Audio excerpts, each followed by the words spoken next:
this week's episode of MOAR Tech. I'm your host, of course, Michael Amargan. I'm with my co-host, Vicquell. Hello.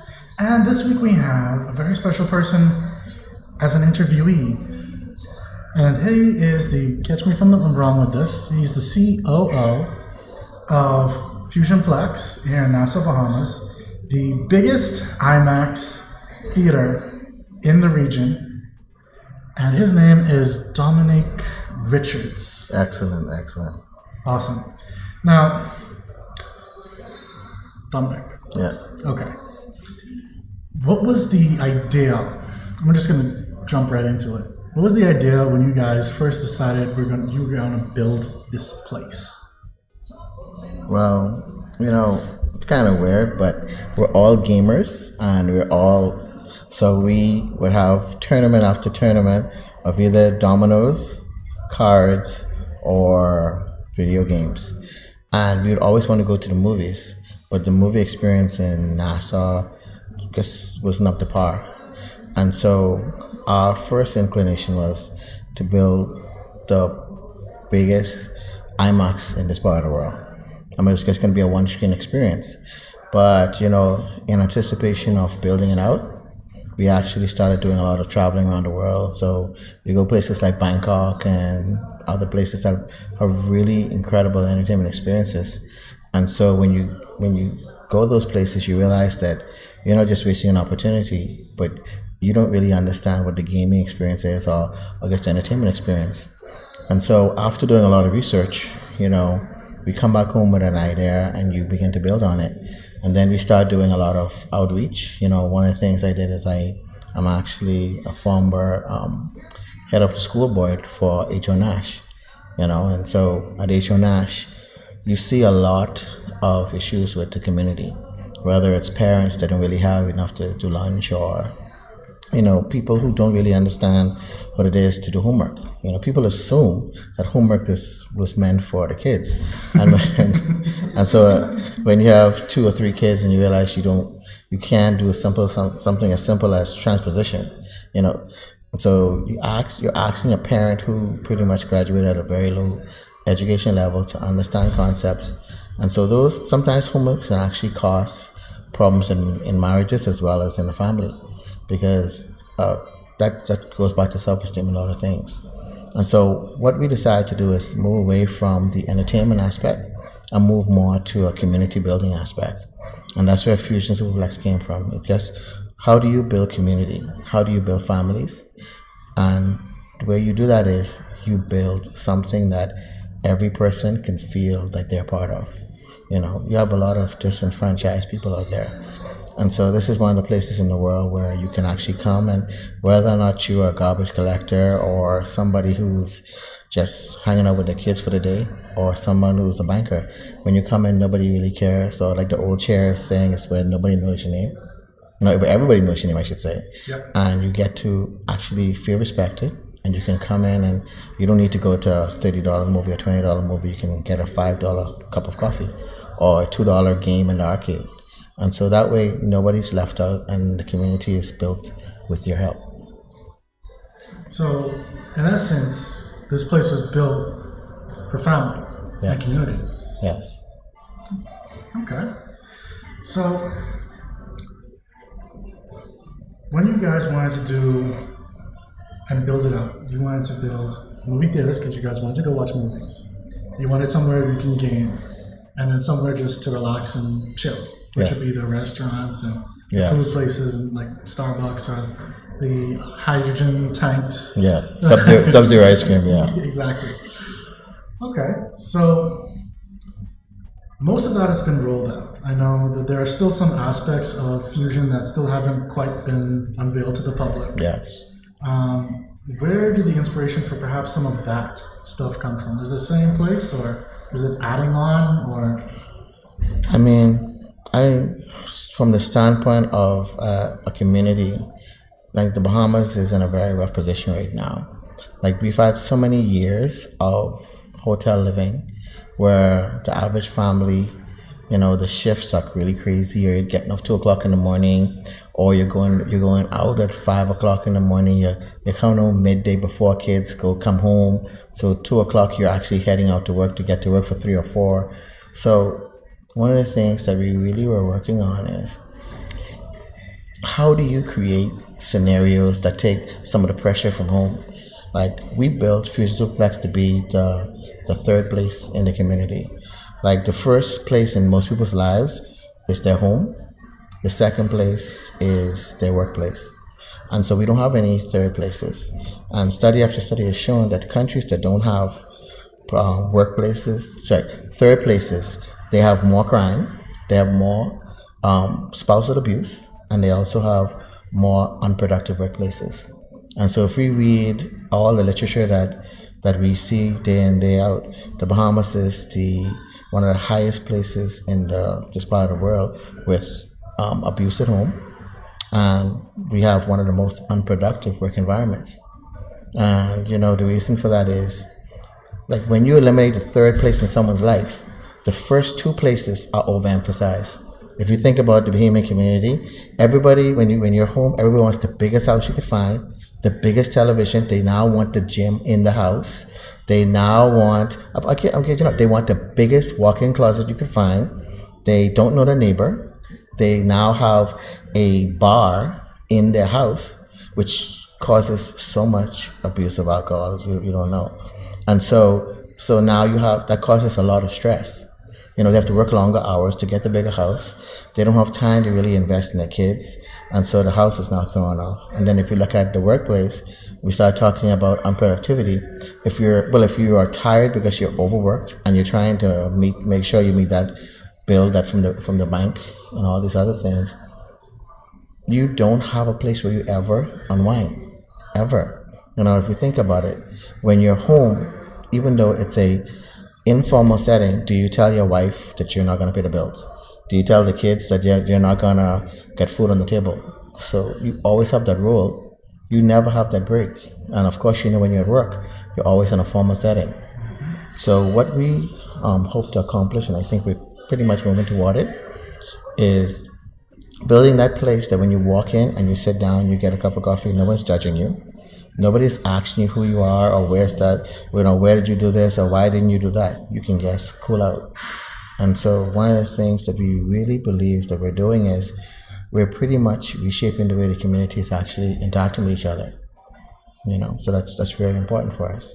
And building on that concept, you know, as we start talking about education in the country, we're rolling out this month Project Empower, where we actually reach out to the schools from 9 o'clock in the morning till 1 o'clock every day, and we bring the schools in, and we actually reshape the way education is being done in the country. Because Project Empower doesn't focus on the students, it actually focuses on the educators and parents. You know, like we talked about earlier about how do you help a parent understand what surface tension is? You know, how do you explain nuclear fusion? These concepts that are so nebulous. And so what we do is we bring it in a format that's entertaining and it's educational. So you have what we call the world's biggest classroom, which is IMAX, and you build on the concept that's very important, which is 70 to 80% of all men are visual learners, you know, and 60% of women are kinetic learners. But if you see the way the education system is built, everything is based on auditory learning, which is very inefficient. And so the only way you can inculcate the amount of knowledge we need to actually move forward as a nation is if we build on premises that engage as much senses as possible. Because study after study has shown the more things you engage, the more you remember, and the more you then are able to translate into actually a synthesis of that knowledge to create a product that you as a person feel comfortable with, which then builds self-esteem. I know one of the methods of teaching is it's best to go audio, touch, and also, you know, so essentially you see the teacher writing it on the board, you hear the teacher saying it, and then you actually do what is being done, so that you learn from all three methods, and that gets things up to the highest possible way of learning at that particular point. Yes. Now, with empowerment, Project Empower. Project Empower, sorry. How does that really work for the students? Is it that they go into an IMAX theater and they actually like watch something, or how does that work? So what we do is we actually go to the schools first. We actually do full presentations for them, and we do really cool things. So what we're trying to do is we're trying to move away from the concept that education and science is for nerds or for the most intelligent, or because if that was the case, I would have never been a scientist because I was like a failure in high school. And even like I always tell people, when I went to COB, my first semester my GPA was 0.01, and I'm still trying to figure out how I got to 0.01, bro. That was like because I was never there, because I was working 90-hour shifts at work, and so it was hard. And I was doing biochemistry as a security officer. That's rough. So what we do at Project Empower instead is we actually go into the schools and we do something with liquid nitrogen, where we actually make ice cream for the students. And we explain things like the difference between oxygen, carbon dioxide, helium, and then nitrogen. And we explain to them why it's cool just in everyday living. And so then at the end, we just make them ice cream. Then after that, we sit back and we go through things like, how do you get along with each other? Or how do you respect each other? And so sometimes we bring in NASA astronauts, or we bring in guys from different parts of the world to show them a black face doing things that are positive in the country. And so then they come here, we actually show them movies in 3D, and IMAX 3D is the best in the world. And I had a crazy experience over the Christmas where we showed a movie called The Polar Express. And so it was pretty cool until the Polar Express, the 3D is so incredible. The train, when it's coming, it came out of the screen, and all of the kids started screaming and they jumped on the side. I'm like, guys, it's a movie, but until you saw the teacher on the ground ducking too, which is pretty cool. I'm like, it's okay, madam. But what we were trying to explain to them was, if the education is memorable and if you actually can interact with it, then it changes the way you think. And so we have movies that talk about like we're going to launch a movie called Jerusalem 3D, where we show what Jerusalem looks like now and back then. We also launched a movie called Unseen Universe, where we go from outer space into the deepest part of your body, where it's a cell, and it does it in front of you and it rotates. And so then we go into the Bahamian coral reef, show the conch and everything else. So there's different concepts we do. But the cement, what we've actually thought, after you come out of the movie, we do a kinetic learning experience where we actually give you something and we let you interact with it, and we actually talk to you about what you thought about the movie before you lose that concept. And so then we give them a goodie bag to take home, and then after that we give them a link to a test that they take to see how they actually understood the knowledge base. That's actually a really comprehensive way about doing things. Yeah. My family is either teachers or like doctors. Yeah. So from having that teacher aspect of the family, I actually have to applaud you guys. That's really well thought out. But my mom was a teacher for like 50, what's I'm saying? She's still a teacher. She'd beat me up if she heard me say it was. Because she's like 75 and she's still volunteering right now. But I can tell you now, I have marked more papers than everybody in this room. From when I was like 5 till now. So I understand what teachers really need in terms of just their support. Giving teachers money is like a waste of time because they love their students so much. They turn around and they spend all their money back on the students. I can tell you because my mom spent my lunch money several times on markers, crayons, and stickers. Unfair, Mom, I'm still upset at you.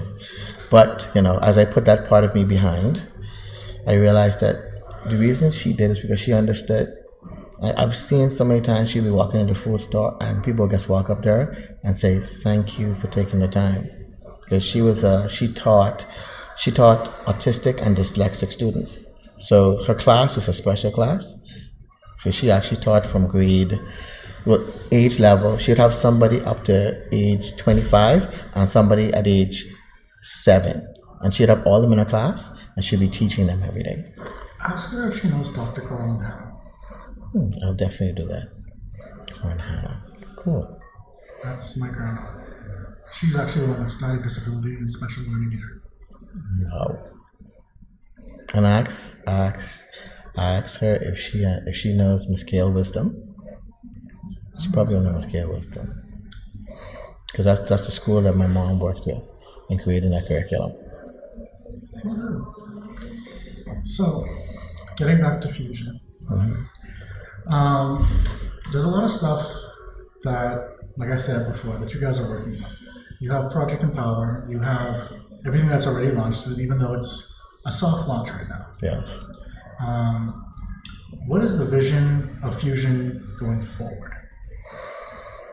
I think that the challenge we face as a country is there's so many different niche groups that don't really get a lot of respect. They don't get the opportunity to actually be in a limelight.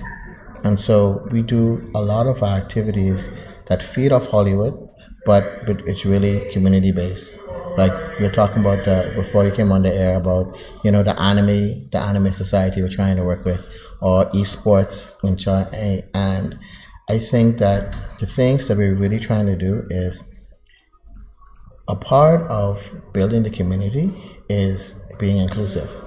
You know, we spent a lot of money on things like making sure we cater to the ADA, which is the Disabilities Association, and like throughout a facility you have the ability to get a headphone if you're blind, and they actually allow you to actually have descriptive text where you actually explain the whole movie to you, or if you're deaf, we give you closed caption. And so our vision is to build a community together with the different proponents of those areas to make Fusion someplace where it's not just about the money and entertainment, but allows each person to feel that they're wanted, they're respected, and that we all have opportunity to change society. Because the only way you're going to change society is not going to be politics or legislation. It's going to be, how can I be the best husband? How can I be the best friend? And how can I take care of my neighbor? That's what's going to change the areas of the country that's really struggling right now. And we think that Fusion should be one of the areas around the country that actually builds on that concept. So it all boils down to family and community being the extended family in a sense. Yes. So I know people, and feel free to let me know what's going on with this. People pass here because this is one of the biggest places on the island, and it's one of the most visible places, especially as you're heading to the airport. Yes. So as people are passing, they see the digital signage, they see the big building, and they also see what I believe is being built up to be a concert/event area. Yes. Can you tell us what's going to be happening there? So that event space is going to be pretty much the largest in the country, outside of a hotel maybe. So what we have outside is, we have a stage that's going to be allow us to do things like karaoke, or on the more casual side, and on the higher end side, live jazz concerts. The space can hold in theater mode about 1,500 people, and in banquet mode 500 people, depends on the size of the table. We can do proms, we can do just things that actually bring people together. That area is serviced by a large outdoor kitchen that services that entire space. We also have surrounding the area mahogany and teak benches, and the whole point is, but back to the whole community thing, every 10 feet it allows you to plug your laptop in and get a full data cable, and we're trying to give each customer about a quarter of a gig of data when they're sitting there in that space. And of course, when you're servicing that with Starbucks, you have the winning combination for any college student or anyone who has a mobile office, like they say. And so at the very end of it, we're gonna have a gazebo with a water feature. And then we have a DJ set outside with that space.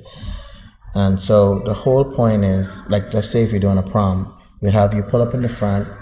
There'll be a video feed where they could see you pull up, and then you'll watch each couple walk down the stairs into air-conditioned tents, because the weather's too disenchanting during that period. One day it's raining, next day you can't take a chance. So they'll be walking to air-conditioned tents onto a mahogany floor, and you'll be able to have the full proms. Or if it's an open seating and an open setting, you could have a very nice jazz concert going on. But we're not trying to do things like reggae concerts. There's a lot of places you can do that here.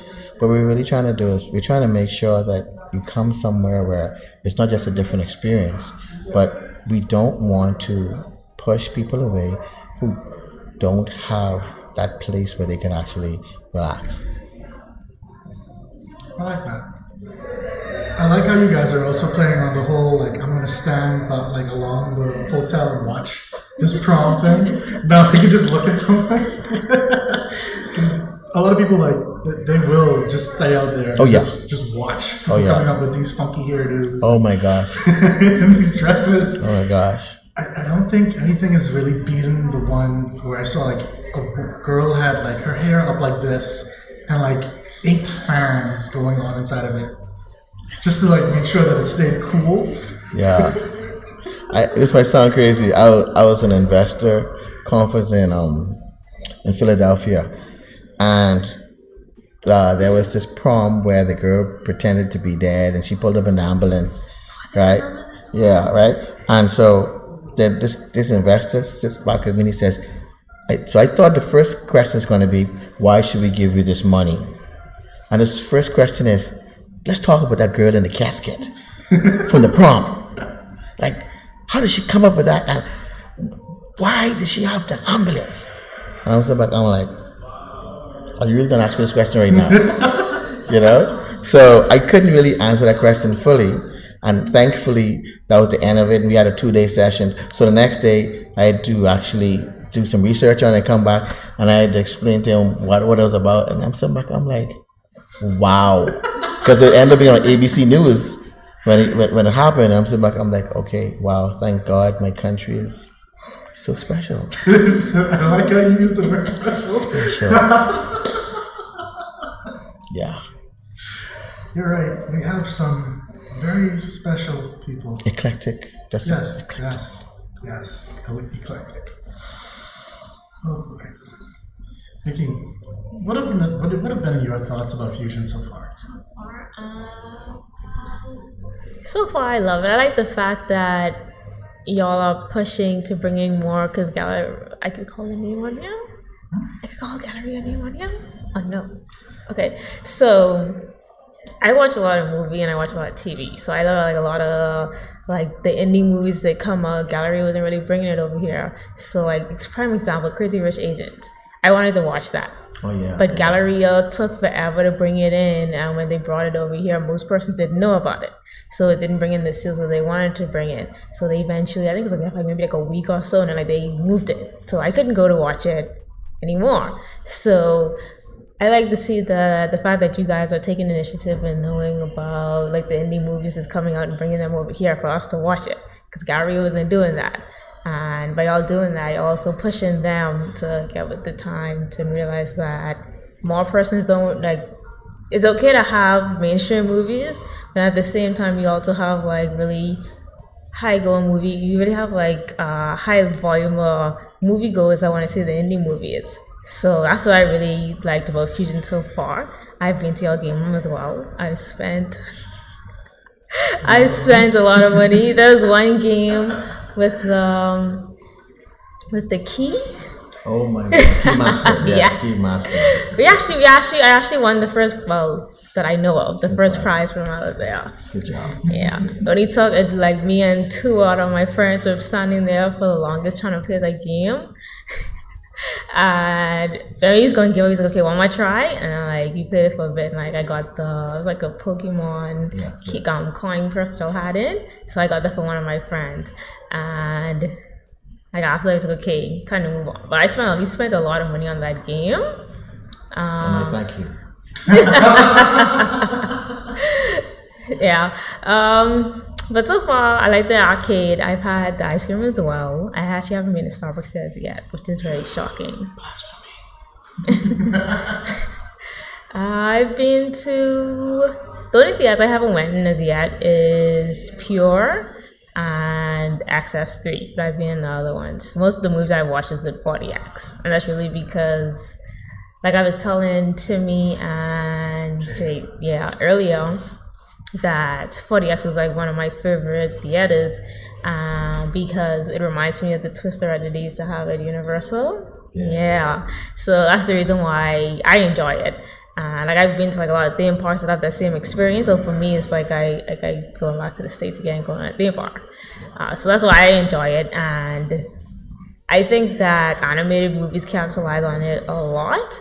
So I'm a sucker for animated movies. So most of the movies that I want to watch are always in 40X. Yeah. So that's like my favorite theater so far. I think one of the things that we really try to focus on when we start talking about movies is how do you make sure that you actually are allowing people even to know the products you have. And it might sound, this is simple. You have Facebook, you have Twitter, you have all these other different mediums. And you have a website. The challenge we face more than anything else is everybody's living their life and they're not used to having this much choices.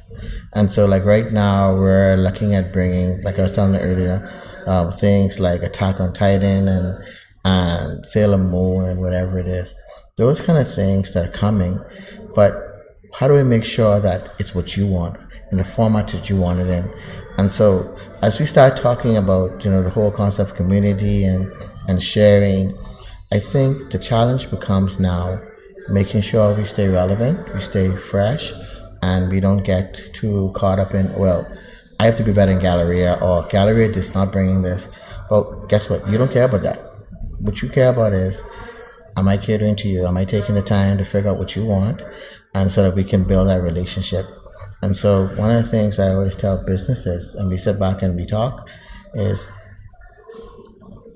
you can't have a one-way relationship. It's impossible. But you have to have dialogue. You have to have the ability to say, that sucks, or I didn't like that, or my experience wasn't on par, or you disappointed me. And then we in turn have to have the flexibility and the agility to say, okay, that didn't work, and we're going to do this next time. I had a rough experience with, we tried to do a Bollywood movie, and like literally 4 hours before we were supposed to go on board with the Bollywood movie, customers sitting in the lobby, the studio canceled the key. And I'm trying to explain to people who don't speak English that their movie was canceled. And these people, I felt so bad because they actually were so excited the first time they were going to have a Bollywood movie, and I mean a real one. And so it took a while for me to get the studios to agree to do something. We're doing something later on this month. But it hurt me to see them standing in the lobby having to get a refund. And so for me, it was a very important learning experience. And I learned in the future, just like I told you guys when we were talking about esports, I will control all keys. I will make sure that one segment of the community does not affect the rest of the community. And a big part of that is I have to actually be a part of the relationship, the discussion where you say to me, I want this, I don't want that. And I think that the challenge when you do something like that is sometimes it's like being married. Just because you have communication, that doesn't necessarily mean that you're going to enjoy what the other person is saying all the time. And you're not going to always enjoy the way people say it, but you have to put aside your ego. You have to put aside what you expected to happen and just listen, It's very well put, very, very well put. So, we took a break just there for a moment. And we had a little side conversation, but that kind of brought up something that's interesting. And do you want to re-ask that question? So we were talking about what does it mean for you to be a woman in the country, and how does it feel to be at this point in history, and how things are going for you in your own country? Well, actually, I'm going to speak from my opinion and what I've observed. But for me, I've observed that in this country, most women don't really have a say, or like they're not really respected by males. So like if you have a meeting and it's predominantly males, and if a female tries to voice her opinion, then like they'd automatically shut it down because they automatically feel as though women are supposed to be at home cooking, cleaning, taking care of their children. Helping children. Yeah. There was a point that you said. Do you want to say? Right. So one of the things I remember I had a discussion on what does it mean to be a leader, and so somebody called me a wimp because they asked me what I was going to be doing that night. I said, 1 second, I guess I'm going to make a quick call. And so I called my wife and I said, hey babes, what are we doing tonight? He's like, oh, you called your wife. I'm like, you mean my partner? The person who actually we had plans with? You know, and so there's this concept that when you're the leader, you tell everybody what to do, and since your wife is quote unquote under you, that you guys do what you want to do. And I always tell people that true leadership is when you're a servant. When you're a leader, you have to show people what it means to serve. You have to take the time. So when you're building a relationship, you have to first show your wife what you can do, how to do it. Like I have 2 girls, and we cook together, we clean together, because at the end of the day, when you're sitting there and you're saying to your daughter, sure, you have to be respectful, or you have to have self-esteem. Well, first you have to show her that respect. You know, so we clean together, and I serve my daughter, I serve my wife first, so that she in turn has no problem serving someone else. And so you have to first inculcate that in your daughter or in your wife, that she deserves respect. Her opinion matters. And so just like you said, you'll be sitting in a meeting, and when the woman says something, the eyes roll, and it's like, and then when they say something, it's the voice of God has spoken. It's like, no, you just said crap, but because you do it, you know, we're gonna take it? No. And so, yeah, and I think the way we're going to change the way we look at our country isn't just saying, you know, let's give a woman the right to vote, or let's make sure we put a CEO that's a woman in charge. It is, how do you show your daughter that respect? You know, how do you show your wife that respect? And that respect comes from first being something called, you know, monogamous at home, because a lot of the issues that are going on in the country is that you can say that you love your husband and you feel respected, but when you're sleeping with a coworker, when she hears from around the corner that he's in this car tied up with somebody, I don't care who you are, that affects your self-esteem.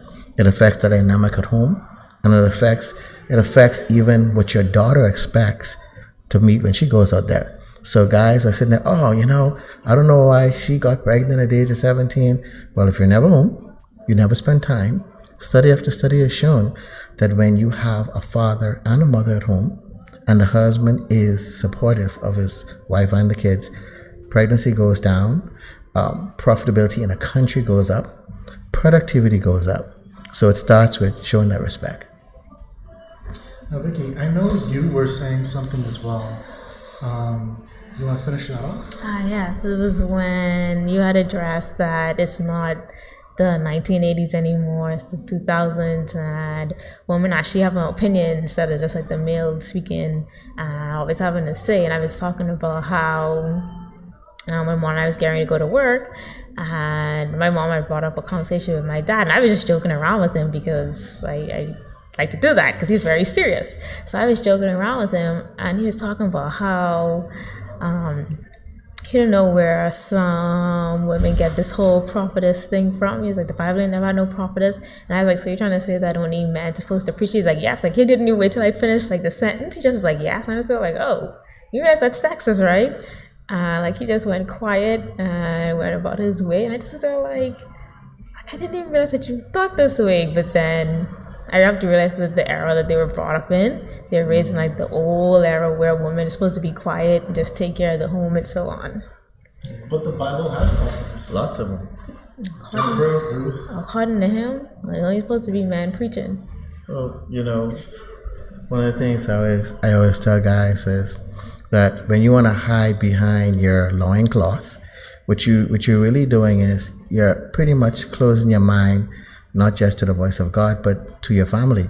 You know, the word of God says over and over that he will use anything to get his message and his word out. So he will use a rock if a dude doesn't show up. So if he's going to use a rock, why would he not use the woman of God? And so if let's say you're sitting in your relationship, and a lot of people, after they've been in situations, they've given their life to Christ, and they're now the voice. They're now a Christian, and the husband is not a Christian. So what is he saying? So since the Holy Spirit is now speaking in you, he should wait for your unsaved husband to get the voice of God? No, God will use anybody and anything to get his purpose fulfilled in our lives. And so at the end of the day, if my heart is hard and my wife's heart is available to him, he will use whatever message he needs to change our nation. You're right. Mm-hmm. So, you want to add something? Okay. One of the things we were talking about earlier was, we're doing a movie called On the Basis of Sex in March. And one of those, and the essence of that movie is not going beyond the women's suffrage movement. It was, how do you make sure that when you're on a job, how do you make sure that you feel that you're being properly validated and you're being properly compensated, not based on being a woman, or being a male, but based on productivity. And I heard someone say one time, well, they take more sick days than guys, and they have those time of the months, and I said to the gentleman that, okay, let's forget the fact that I have a wife and 2 daughters. Let's just forget that. Everything you read shows that from a productivity standpoint in the Bahamas, women are 10 times more productive than men. And if all you have to do is pass the blocks. For every one woman you see sitting on the blocks, you see 1,000 guys who are sitting there. Now, they themselves may have been disenfranchised for different purposes. And this is why we're talking about how to engage them and help them feel like they're a worthy part of society. But it's just on a reality standpoint. I mean, there are very few moms who can sit home and watch their kids suffer and not go out there and make a living. And a lot of guys will just sit there and watch their kids go down. And so if they're actively participating in creating our economy, and if they're actively participating in making sure that we as a country continue to grow, then they should be properly compensated. That's a very valid point. Wow. And a very profound one. I think that as we start a lot of these conversations, is it uncomfortable, but is it necessary? Yes. And we can't let politicians be the ones who are fighting all our battles for us, or sometimes fighting our battles against us. We need to have these conversations in rooms like this, and then when we actually talk to our kids and start talking about what it means to be not a woman, but a member of society, what value do you hold in the country? So those are the kind of things that once you start it here, it blossoms into another discussion. And the discussion becomes, what does it mean for this country to actually take its rightful place in the world, which is productive, engaging, and taking the time to actually build our national pride. Like this, we take so much for granted, our freedom, our ability to actually coexist with each other. The Freedom of Information Act that needs to be passed, things like that I don't care how much legislation you have. If you can't have checks and balances for every part of society, you're pretty much, you might as well not pass the legislation, because you can't even check to see if it's actually being fulfilled. So we're starting to wind down. For those curious as to where that whole conversation just came from, it was actually from that movie that he just mentioned. So that kind of brought us into that particular topic. But just as we're wrapping up, Vicky, did you have anything? Yes? Oh, I was going to ask Vicky about her favorite top 5 anime movies. I could list, let's say 3 series and 2 movies. Go ahead. Okay. So, the first movie is Kimi no Na wa, which is just, it's so amazing. I was watching it and I was sleepy when I watched it, and as it started to progress, I totally woke up and I ended up crying and so on while I was watching. Say the name again? Kimi no Na wa. It's called, oh man, I forgot the English version. I'm gonna check right now. Your Name. That's what it was. Yes. Oh, Your Name. Yeah. We're actually bringing that movie. 40 in IMAX.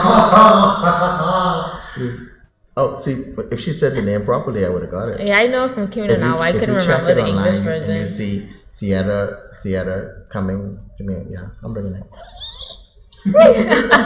One day event. I'll be there tonight to watch it. I'll definitely be there. The second movie was A Silent Voice. That one was really good, and it really touched on like bullying in schools. And I'll list my 3 TV shows, which would be Welcome to the Ballroom. That was actually a pretty good one. It was good.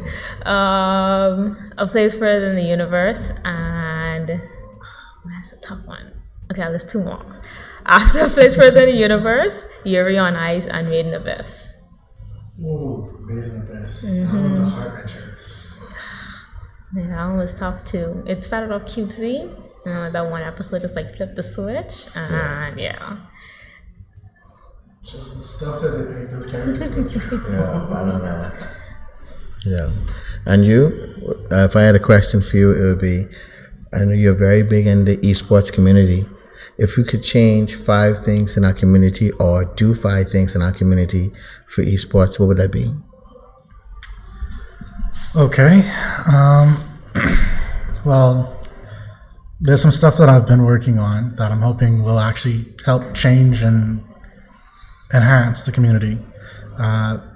One of which is actually building out a framework, which is, I can't really give too much information on it, but it's essentially going to help any of the groups and anyone that actually wants to get into esports to actually have not only a means to do so, but a means to actually prove that this is something that's worthwhile doing, and being able to then actually go out and do it. Yeah. Because you can always say, well, yeah, I game, and then you don't show out to things, and so people just say, man, you're just talking. Or, you actually want to go out, go worldwide and international and stuff like that, and then you don't have a means to do that. Just a lot of different stuff. And even here locally, we have an esports scene, but is it where it needs to be? No. Is there stuff that we can do to better it? Yes. And that's what I want to be a part of. That's what I want to bring that framework and actually structure to.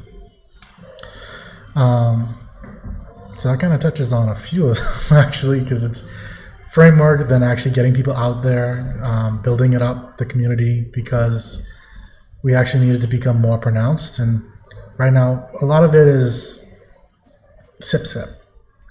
I game, you game, let's go here, let's game together, let's do this, there's a little tournament there, someone's doing something. Does the average person know that gaming is happening, or that there are gaming tournaments or an esports scene? Probably not. But if you're a gamer, there's a 60% chance that you probably know that there's something's happening. And I'd like to make that available to everyone, so that everyone knows that there is something happening here. I agree. So, again, I can't touch on too much. I've already been doing my stuff with Hearthstone Bahamas, which is kind of like under MOAR Cookies, but that's its own little organization. MOAR Cookies, talk a little bit about them.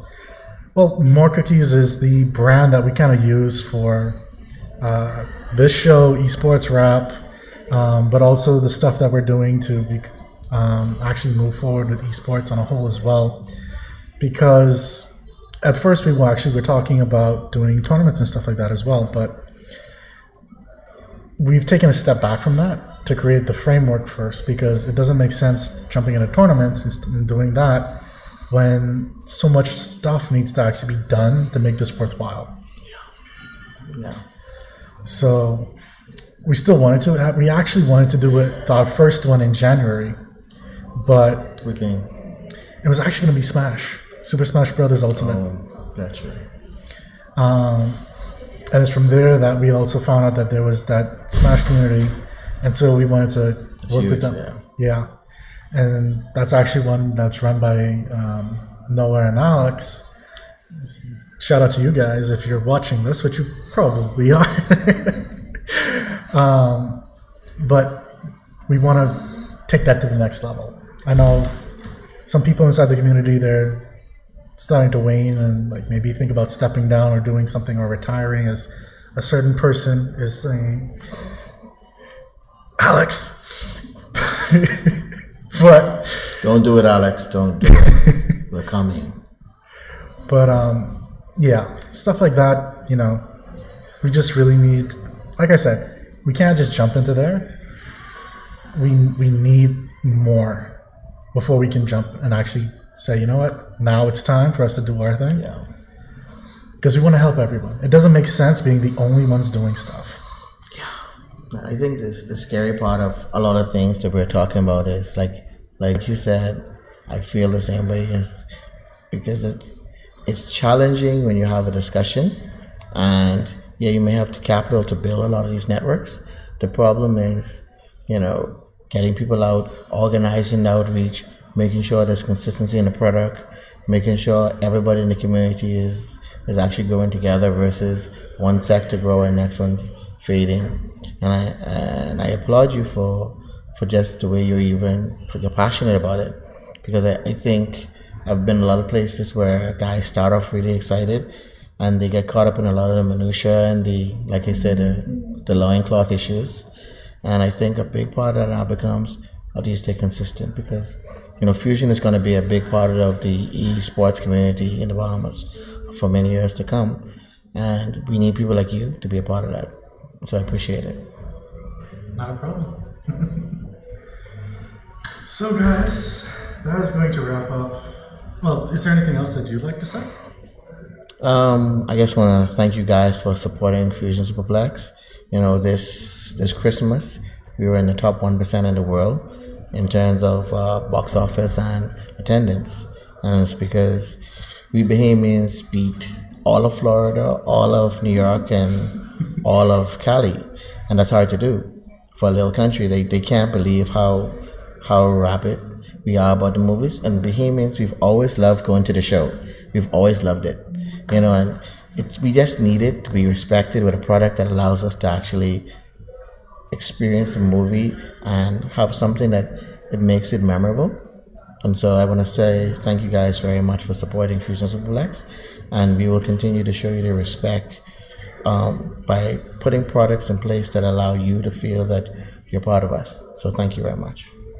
Well, on behalf of the watchers and everyone else, thanks for building this place. Appreciate it. It reminds me a lot of there's this, I wouldn't really consider it to be a mall, but it's like basically like an entertainment complex. There's in the States that me and my client went to before. They have like one side, they have like a skate park and everything built in. So this reminds me a lot of that. Because they had the movie theater on one side, then opposite that they had like this little game section, and then like further back they had like the skate park and so on. I think that as you start, like this is phase 1. Phase 2, we're building on another 8 acres. We own from here straight to BWA, and we're going to be doing a lot of things. So stay tuned to Fusion Superplex. And like I say, the big thing is, the only way we're going to be able to change our community and change the way we look at ourselves as a country is if you guys participate. So we want you guys to start small. Take care of your wife, take care of your kids, and respect your neighbor, and we'll all be great. Well, everyone, that wraps up this episode of MOAR Tech, talking about Fusionplex. Once again, I'd like to thank my co-host for coming on and actually sticking around. This has been a kind of long day for us. And I would like to thank our guest, Dominic Richards, for coming on and actually having this interview with us. Thank you very much again, sir. I appreciate it. Until next time, guys, don't forget, MOAR Tech is on every Thursday, 6 to 8 p.m. Eastern Standard Time on YouTube, Twitch, Periscope, Facebook, pretty much anywhere that streams within this side of the world. If you're one of the people that somehow made us the top part of iTunes, Apple Podcasts in Denmark and stuff like that, then yeah, we were in Denmark somehow, and then recently we got top in tech top in tech and esports for the US. Well, we were in the top 10 at least. I think it's because it's your ponytail and you have a very beautiful hostess. I will not deny any of that. But yeah, so if you want to watch any of this, feel free to go over there. If you like to listen to podcasts, we're of course on Apple Podcasts, Spotify, Google Podcasts, or pretty much anywhere that you would listen to podcasts. If you want to just check out any of our past episodes, you can also go to moarcookies.com. That's moarcookies.com. We're also on all of the social medias for the most part: Twitter, Discord, Twitter, Facebook, Instagram, so on and so forth. And if you want to be part of the conversation with any of our other viewers and our hosts, we also have a Discord chat going on, so feel free to jump in there and talk with us. And until next time, guys, More Cookies, signing out.